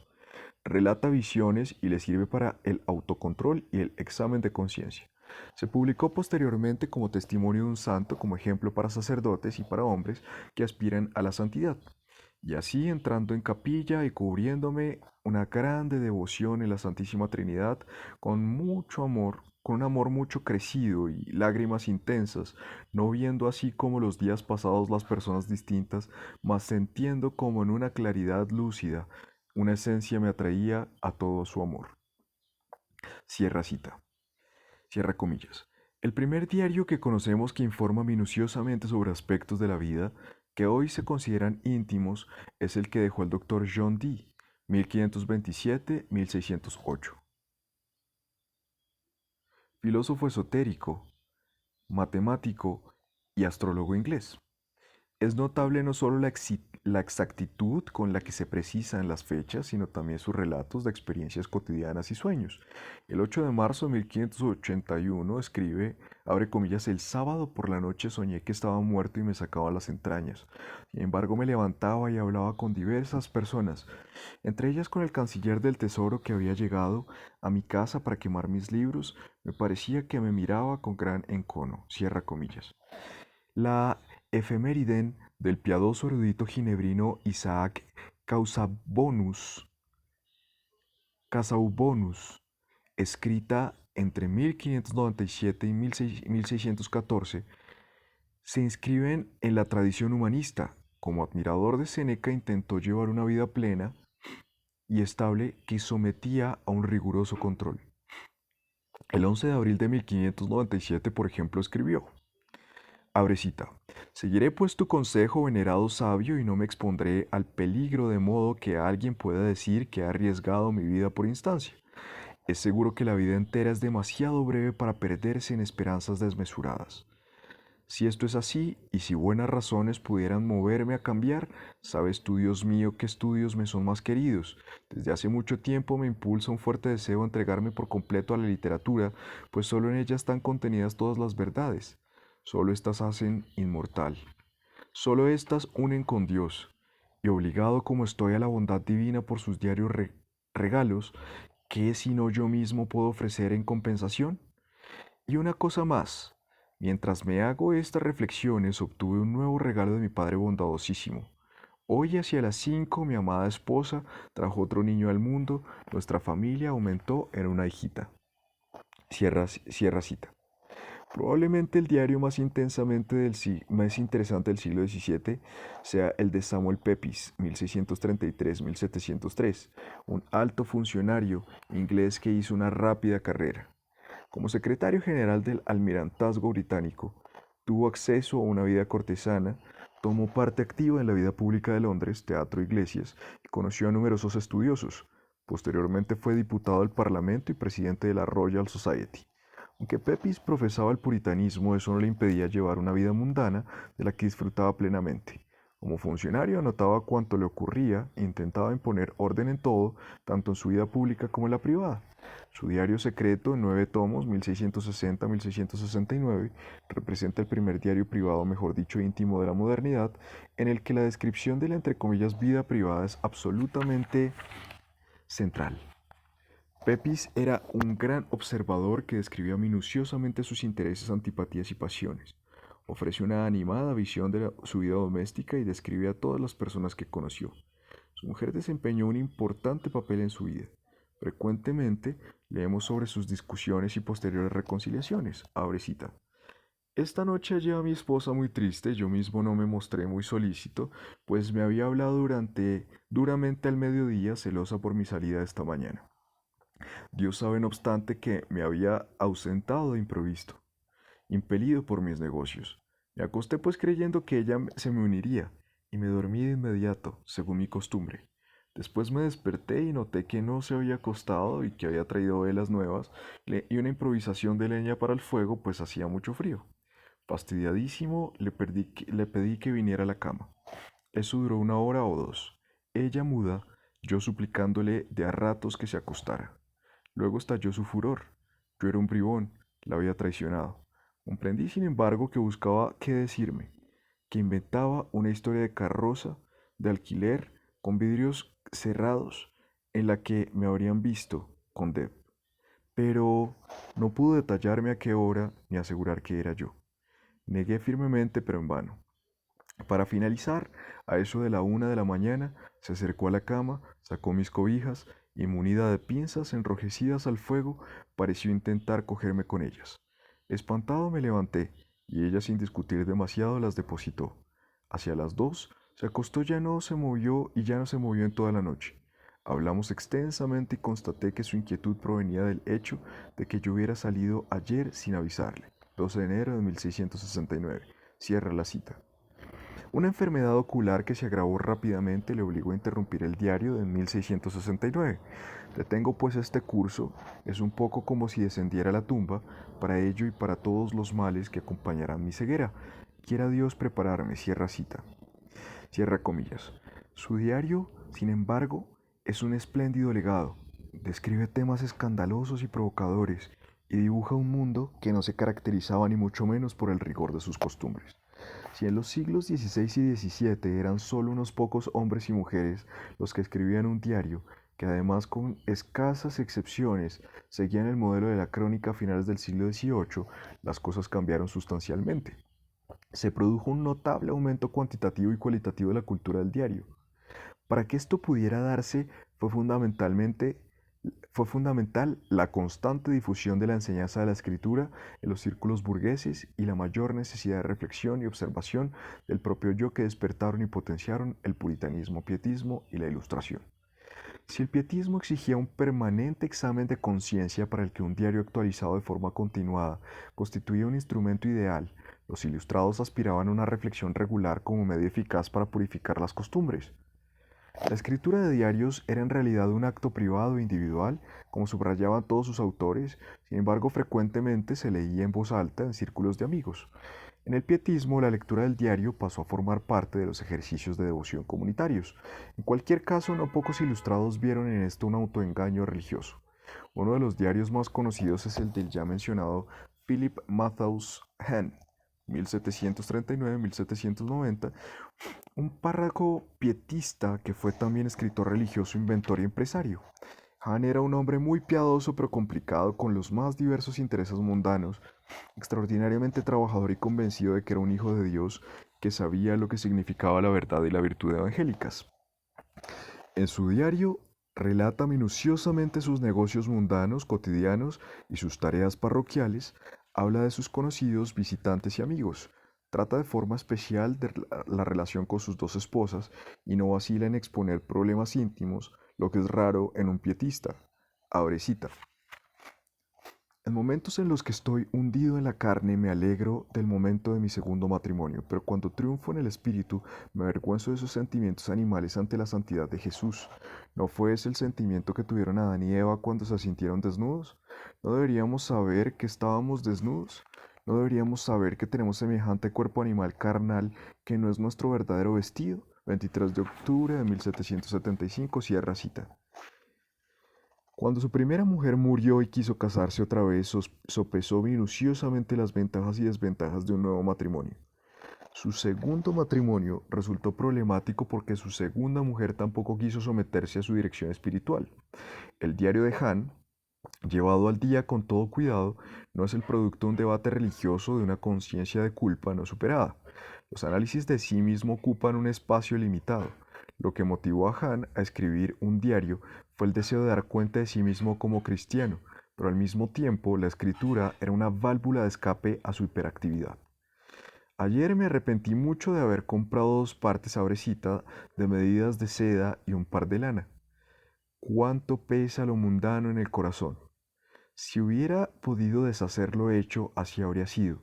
Entre tanto, el señor Motz ha enviado su maestro de escuela de Oberreisingen, con el que pude hablar mucho porque está bien dispuesto a escuchar.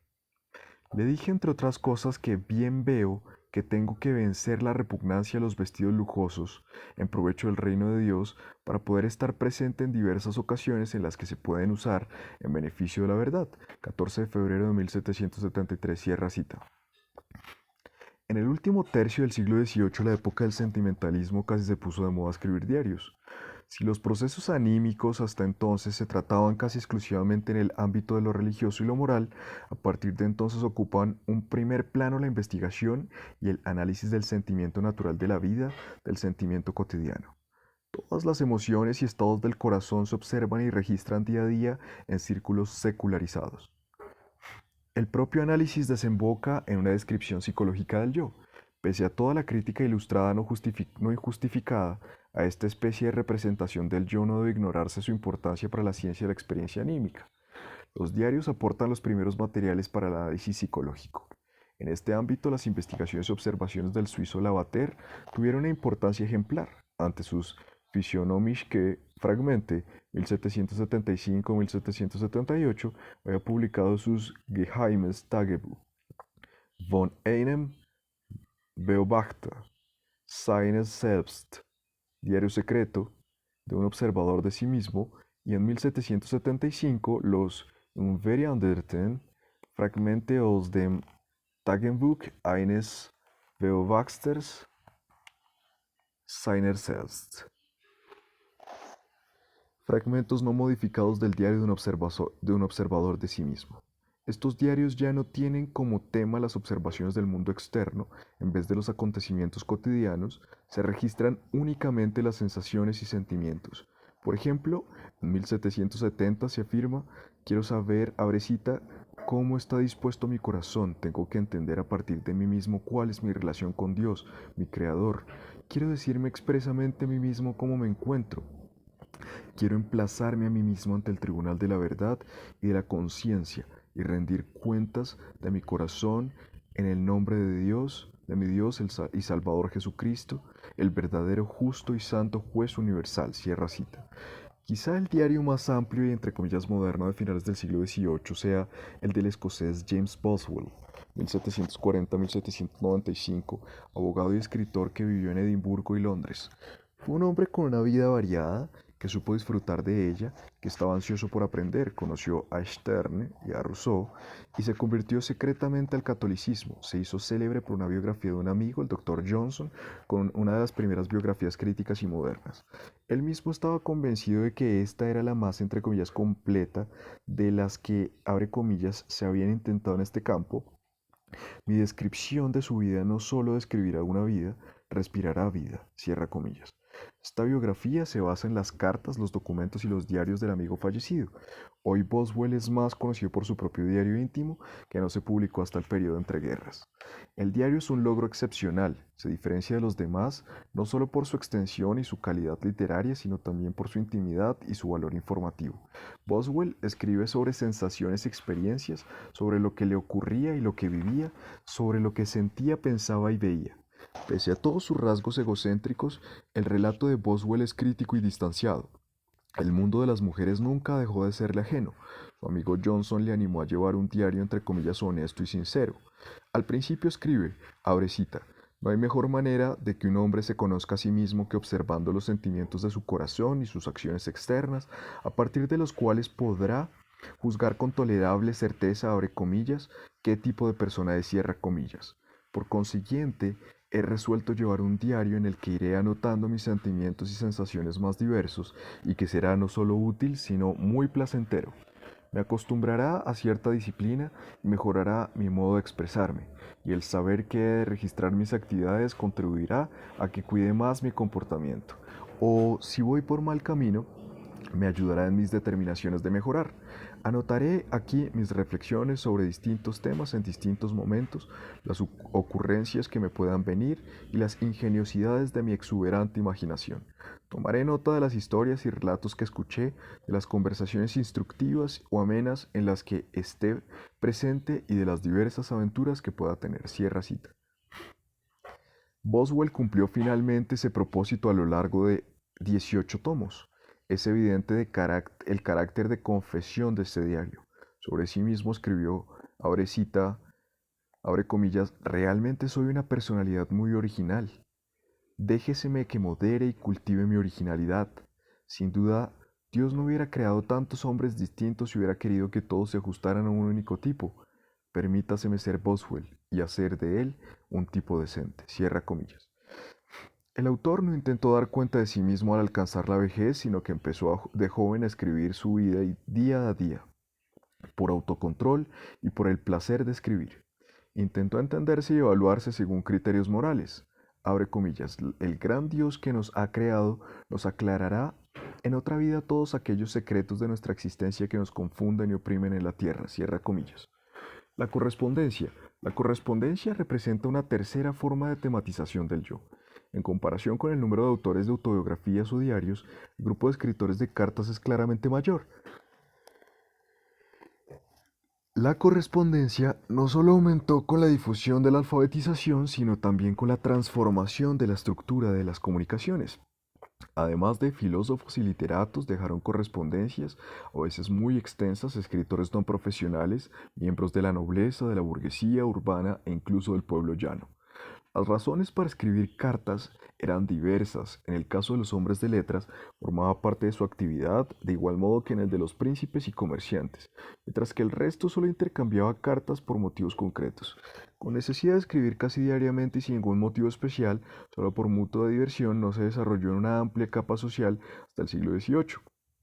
Esto fue posible gracias a la ampliación del servicio postal, pero también estuvo determinado por la creciente movilidad de los círculos burgueses. Escribir cartas solo se convirtió en un fenómeno cotidiano cuando la burguesía empezó a considerarse a sí misma la vanguardia intelectual. La evolución de la correspondencia puede dividirse en cuatro fases. Las primeras grandes correspondencias que se han conservado proceden de la época del humanismo y la reforma. En su mayor parte se trata de una correspondencia erudita, filosófica y teológica al servicio de reformas religiosas, del conocimiento, de una amplia información o de la investigación científica. Por consiguiente, muchas cartas se asemejan a memoriales y a tratados eruditos y muchas veces están escritas en latín. En este tipo se incluye la correspondencia de Erasmo y Lutero, pero también la posterior de Kepler y Leibniz. La correspondencia erudita empezó a disminuir con la aparición de revistas científicas, aunque también se transmitían informaciones privadas, manifestaciones de amistad, informaciones sobre sucesos privados y estado de salud. Nada de esto tenía valor por sí solo. El commercium literarum era la forma de expresión de una sociedad elitista de estudiosos. La segunda fase transcurrió en parte paralelamente, pero fue cobrando importancia a partir del siglo XVIII. El surgimiento de una correspondencia entre comillas privada También podría denominarse correspondencia familiar, pues en este caso se trataba únicamente de transmitir informaciones sobre la vida privada y familiar. Como este tipo de correspondencia, cuando no tenía una relevancia política directa, como ocurría en el caso de la nobleza, raras veces era publicada, es poco lo que sabemos sobre ella. Generalmente el que un miembro de la familia escribiera requería un motivo externo. También podía deberse a que el cabeza de familia estuviera de viaje y se carteara con su mujer o sus hijos mientras estaba fuera, o a que uno de estos escribiera a casa desde su lugar de estudios. Esto no presupone solo una cierta alfabetización, sino también unos fuertes lazos familiares. Durante mucho tiempo no era ni frecuente ni obvio que uno enviara cartas cuando estaba de viaje o que los hijos escribieran cartas a sus padres cuando estaban fuera del hogar. Otro motivo para escribir eran las disputas por herencias, los fallecimientos a los matrimonios. Este tipo de correspondencia se limitaba a la burguesía urbana y a círculos nobiliarios. Hasta el siglo XVII no se amplió el grupo de corresponsales. La alfabetización de la burguesía urbana y de la sociedad nobiliaria también favoreció esto, así como la formación de una conciencia familiar estamental. Antes de esto y durante mucho tiempo, solo hubo correspondencias fragmentarias entre padres e hijos, entre hermanos y entre esposos. Incluso el número de cartas de amor es limitado, a pesar de que los prolongados periodos de noviazgo hubieran podido dar ocasión de escribir. Incluso las que se han conservado difícilmente pueden identificarse como cartas de amor, puesto que hoy parecen en su mayor parte desapasionadas, neutras y formales. En el lenguaje de la correspondencia privada se aprecia un significativo cambio de estilo entre los siglos XVI y XVIII. La aparición de las modas francesas, el estilo formal y los libros de estilo del siglo XVII, el lenguaje se hizo más uniforme, pero hizo al mismo tiempo más formalizado, incluso ampulosamente barroco. Si en el siglo XVI la mayoría de las personas escribía más o menos como hablaba, en el siglo XVII se desarrolló un lenguaje elevado y formalizado. Se subrayaban las diferencias de rango, se introduce el, entre comillas, usted, se realza la importancia de los títulos y el servilismo del que escribe se manifiesta exageradamente. Este estilo artificial que oculta los auténticos sentimientos que correspondía a las fórmulas, entre comillas, corteses de tratamiento. La tercera fase se caracteriza por los representantes del pietismo, jansenismo, puritanismo y de la ilustración temprana. Se distancian conscientemente de las impersonales cartas eruditas que comunican información, pero también del estilo formal de las cartas barrocas, propagando por un lado una nueva sencillez de estilo y por otro una concentración en temas obvios que aspiran a tener interés general. La carta ya no se dirige únicamente a la inteligencia, sino también al espíritu y al corazón. Es la época de los, entre comillas, semanarios morales, cierra comillas, cuyos artículos generalmente están redactados en forma de cartas. Por primera vez se trata de un intercambio entre comillas directo de opiniones entre dos personas que tienen algo que decirse. Se relajan cautelosamente las barreras estamentales y se profesa un trato amistoso. En cualquier caso, las cartas ya no tocan tanto los problemas cotidianos como problemas generales de moral y estilo de vida. En lo que respecta a los autores, se trata de una generación de hombres cultos, eruditos y laicos que creen en la capacidad de mejora del hombre. Tratan de cultivar su inteligencia y su corazón y por primera vez tratan de sí mismos y de sus intereses. En tanto que la correspondencia erudita y científica era exclusivamente asunto de hombres desde el siglo XVI, las mujeres también cobran protagonismo ahora con las cartas piadosas o literarias. Si las mujeres hasta entonces mantenían correspondencia con sus maridos o hermanas, hubo cada vez más mujeres, sobre todo en el pietismo y en el jansenismo, que acostumbraban a intercambiar cartas con otros hombres.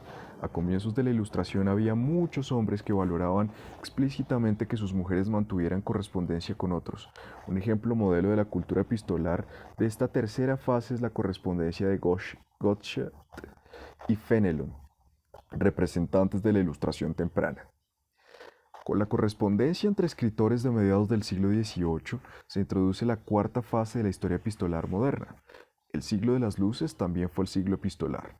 No se trató únicamente de la introducción de un estilo de escritura natural e individual, de una ruptura con la tradición, siguieron existiendo, igual que antes y después, la correspondencia formal, erudita, política y familiar, sino que la carta se convirtió en expresión y medio de exposición de un nuevo estilo de vida individual, de una forma de vida que se manifestó principalmente en un nuevo sentimiento de la vida, punto culminante de este tipo de correspondencia se dio en la época del sentimentalismo, que rompió con todas las convenciones tradicionales.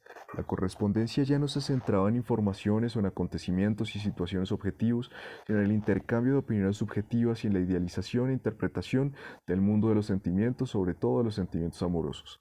Hasta la década de los 70 del siglo XVIII no hay correspondencia amistosa o amorosa de tipo moderno. Un modelo de este tipo de correspondencia es la de Goethe, Rousseau y Richardson. Todos los, entre comillas, sentimentales abrían sin reserva su corazón. La intimidad del corazón se hizo objeto de comunicación. Jens y J. Wagensen escribió a Karl L.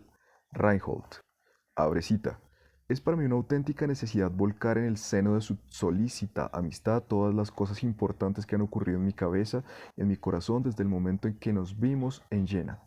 Todo lo que ha dejado una impresión duradera en lo mejor de mí.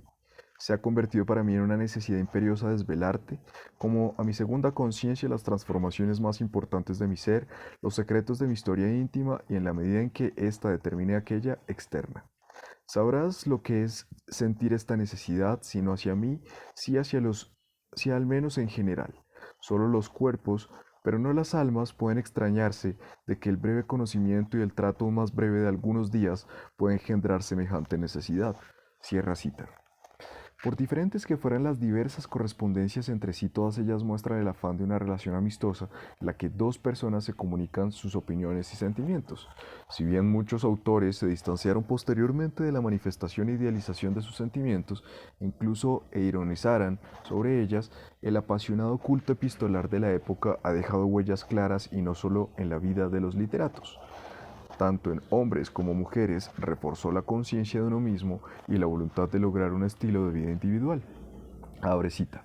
Se desató la subjetividad y aun cuando en el periodo del Sturm und Drang, cualquier diminuto yo se considerara desmesuradamente importante y diera rienda suelta a sus inclinaciones y caprichosos humores, esta desmedida exageración fue calmándose paulatinamente y perduró por lo que se había ganado, que toda la individualidad pudiera desarrollarse.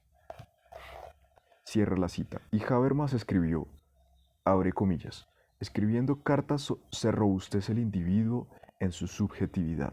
Cierra comillas. Si en el siglo XVI únicamente individuos excepcionales escribían sobre sí mismos, sobre el mundo de sus sentimientos y experiencias, en el siglo XVIII el grupo de los que trataban de sí mismos se ponía literalmente en escena. Había crecido hasta convertirse en un movimiento social. Fin del capítulo 4. Sobre el proceso de individualización. Las normas tradicionales. Capítulo 5. Las normas tradicionales hicieron que el orden social de la modernidad temprana pareciera rígido e inamovible hasta bien entrado el siglo XVIII. Sin embargo, la orientación al honor, el privilegio, el nacimiento y la conducta estamental constituyó únicamente un aspecto de la vida social a comienzos de la modernidad. La historia de la tematización del yo entre los siglos XVI y XVIII demuestra que en el transcurso de aquella época cambiaron muchas cosas, lo que difícilmente hubiera sido posible sin transformaciones en la convivencia social. Pese a todo lo que tenía de estática, hubo una considerable dinamización que creó unas bases decisivas para la individualización de las condiciones de vida. Sin duda este proceso no afectó a todos los ámbitos vitales, pero tampoco se limitó solo a las clases altas. Puede constatarse un cambio inequívoco en 5 ámbitos temáticos: del bien común al propio interés. El concepto central de todo el pensamiento social y político de la Baja Edad Media y de la modernidad temprana fue el del bien común. Toda actuación social y política debía servir al bien común.